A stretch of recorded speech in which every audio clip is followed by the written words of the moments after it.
Saudações legais, caros ouvintes, tudo bem com vocês? Hoje é sábado, 19 de junho de 2021 e sábado é dia da gente estudar direito empresarial, o antigo direito comercial. Alguns doutrinadores ainda chamam assim, né? Muito bem. O direito empresarial é um dos tópicos, conteúdos cruciais que caem na prova da magistratura estadual e da magistratura federal. Vocês vão perceber que ao longo do nosso estudo eu não vou discorrer dele da maneira que nos apresenta a taxonomia acadêmica. A gente não vai aprender aqui o conceito do que é o direito empresarial, como é que funciona, quais são as leis, de onde vem, qual é a origem, não nesses momentos. A gente vai priorizar os conteúdos que têm maior relevância para as nossas práticas. Primeiro, as provas objetivas, tudo bem? Então, vamos começar pelo conteúdo que tem maior relevância para o direito empresarial na prova da magistratura, que é o da recuperação judicial, extrajudicial e falência. Primeiramente, nesse primeiro tópico, vamos falar sobre os conceitos gerais. O que abrange o direito da falência, da recuperação judicial, quem são os sujeitos, quais são seus objetos e assim por diante. Então vamos lá. Falir é falha, ausência de uma verdade. Falência é um processo de execução coletiva na qual todo o patrimônio do empresário falido é arrecadado visando o pagamento da universalidade dos credores. Então, é um processo judicial complexo que compreende a arrecadação dos bens e o rateio com todos os credores. Falência também é a forma de punição dos atos criminosos praticados pelo devedor falido. Nós temos também dentro desse conceito o sujeito insolvente. Insolvente é aquele que estabelece um arcabouço normativo de uma execução especial e o insolvente vai estabelecer uma execução concursal. A obediência ao princípio do par condicio creditorum. Decretada a falência, os bens do devedor são arrecadados. Vendidos os bens, o dinheiro será usado contra todos os devedores e não apenas aquele que ajuizou a ação. Quando o juiz decreta a falência, declara o estado de insolvência do devedor.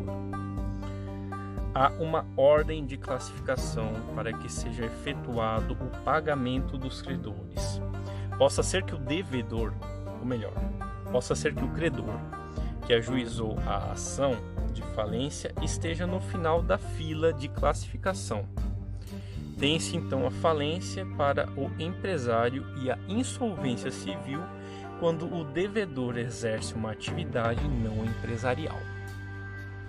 A insolvência civil permanece regulada pelo CPC de 1973. Ou seja, o CPC de 2015 nada tratou sobre a insolvência civil e lá no CPC de 73 ela continua regulada e continua em vigor no artigo 1052, cuja recomendação é pela leitura. Falência decorre da insolvência jurídica. Então, há uma insolvência jurídica. Não há uma falência administrativa ou meramente decretada pelo devedor ou pelo empresário que deixou de arrecadar seus lucros devidos na empresa. A falência, ela é um decreto judicial, também uma punição. É estabelecida no artigo 94, incisos 1º, 2º e 3º do CPC, do atual CPC. Por isso, não decorre da insolvência econômica ativo insuficiente para solver o passivo. A falência possui um caráter híbrido ou complexo. A Lei 11.101 de 2005 é considerada um microsistema jurídico. Ela trata da recuperação judicial, extrajudicial e da falência. Atenção, então, Anotem bem esse próximo tópico. A vigência intertemporal da Lei 11.101 de 2005 já foi objeto de ação no STJ. RESP 1.105.176 de Minas Gerais. Nessa ação, o superior analisou a sua vigência intertemporal. Primeiro, a ação em que a falência é ajuizada e decretada antes da vigência da lei nova, aplique-se o antigo Decreto-Lei 7.661 de 45. É interpretação pura e simples, literal, gramatical.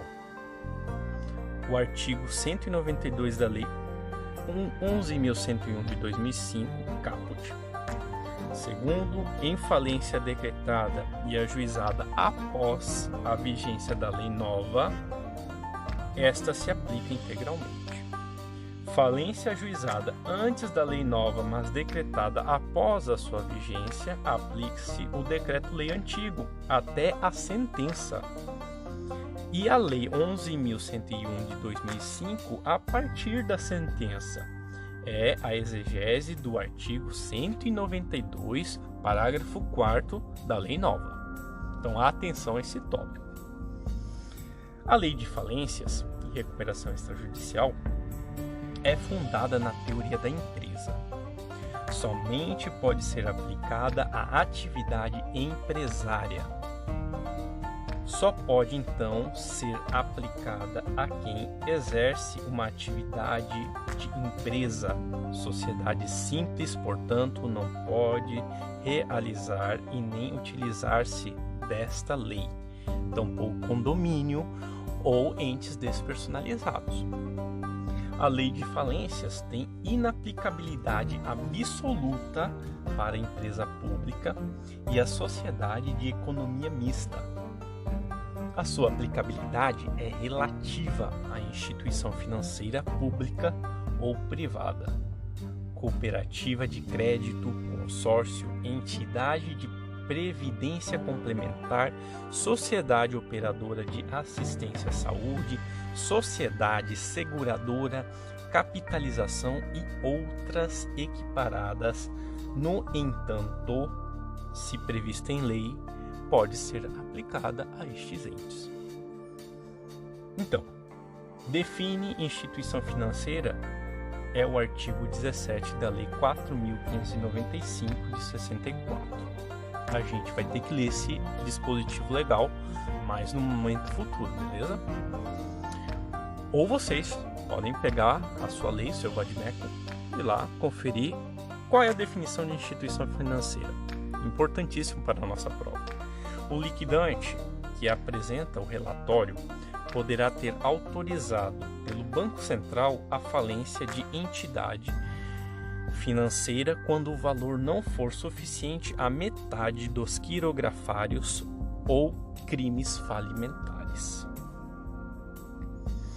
Então, cooperativa de crédito são consideradas instituições financeiras por força de lei complementar, a Lei nº 130 de 2009. Ela atua produzindo bens e serviços para o mercado. Existem posições doutrinárias que sustentam as cooperativas jurídicas não se submeterem ao regime de execução concursal do empresário, pois as cooperativas teriam um regime próprio de intervenção e liquidação extrajudicial.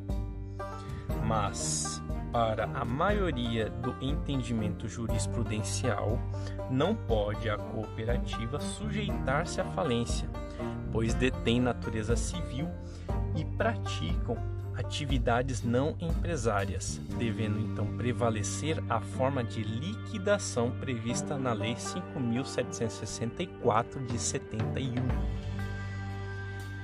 O que são sociedades comuns? Aquelas não registradas.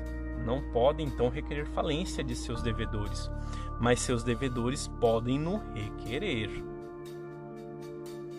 Juízo competente para a falência é o local do principal estabelecimento, não necessariamente a sede administrativa da empresa, onde o devedor concentrar o maior número de bens e negócios.